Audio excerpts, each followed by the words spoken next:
Assalamualaikum dan salam sejahtera seluruh rakyat Malaysia. Video kali ini dirakam oleh anak saya yang baru berumur 7 tahun. Kalau sengit ke bergerak, kau maafkan je lah dia.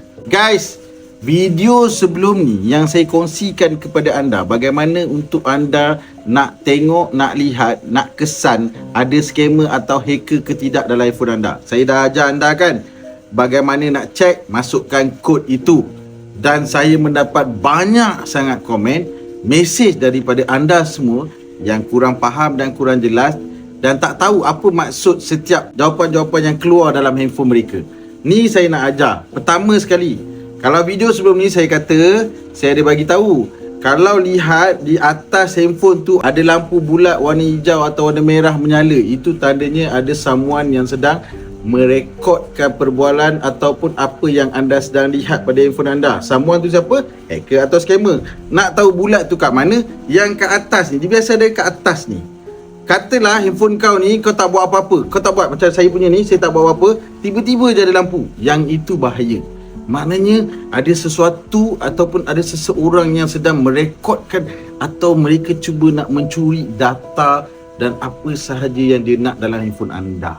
Kalau let's say kau memang tengah rekod ataupun kau tengah buat screen recording. Kalau kau tengah screen recording, memang dia akan menyala sebab kau yang buat. Ni cerita dia, kalau kau tak buat, dia tak buat. Okay? Itu ulasan yang pertama. Yang kedua, banyak orang tanya, tuan saya tekan tak jadi apa pun, saya tekan tak jadi apa pun.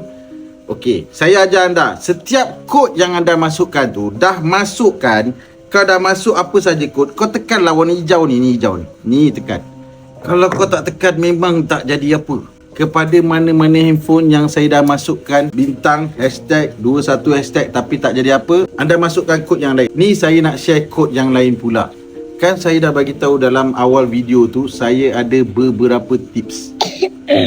Yang saya share tu beberapa je. Ada banyak lagi tips aku nak share. Sabarlah. Okay? Kalau yang dah masukkan kod 21 tu tak boleh buat apa, sekarang anda masukkan pula the next code, iaitu bintang, hashtag, 62 hashtag. Dah masukkan kod tu, jangan lupa kau tekan ni. Ni warna hijau. Sampai tak macam tu aku nak ajar. Okay. Dan lepas kau cek, kau memang wajib buat setting yang kedua, iaitu hashtag 002 hashtag. Yang ini, apa pun keputusan yang setting pertama, kau tetap kena buat nombor 2 untuk langkah keselamatan. Okey. Katalah kau dah masukkan bintang hashtag 21 tadi ataupun bintang hashtag 62 ni dan dia keluar laporan. Sebelum ni saya cakap dia akan keluar laporan disable. Itu tanda selamat. Kadang-kadang handphone lain dia tak keluar disable, dia keluar not forward. Dia sama je. Baik. Untuk dua penjelasan ini saya harap anda faham. Untuk penjelasan yang ketiga, ada orang kata dah buat data macam-macam tak jalan juga. Katalah kau dah masukkan kod 21 tak jalan, masuk kod 62 pun tak jalan.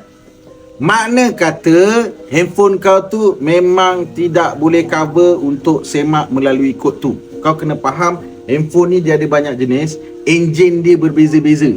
Enjin iPhone lain, enjin Samsung lain, enjin Android lain. Semua enjin-enjin ni lain. Dia mengikut handphone itu berbeza-beza.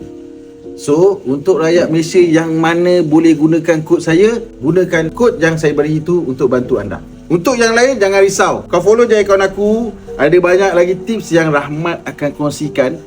Kod lain yang Rahmat akan ajar. Formula lain yang Rahmat akan ajar untuk bantu anda seluruh rakyat Malaysia.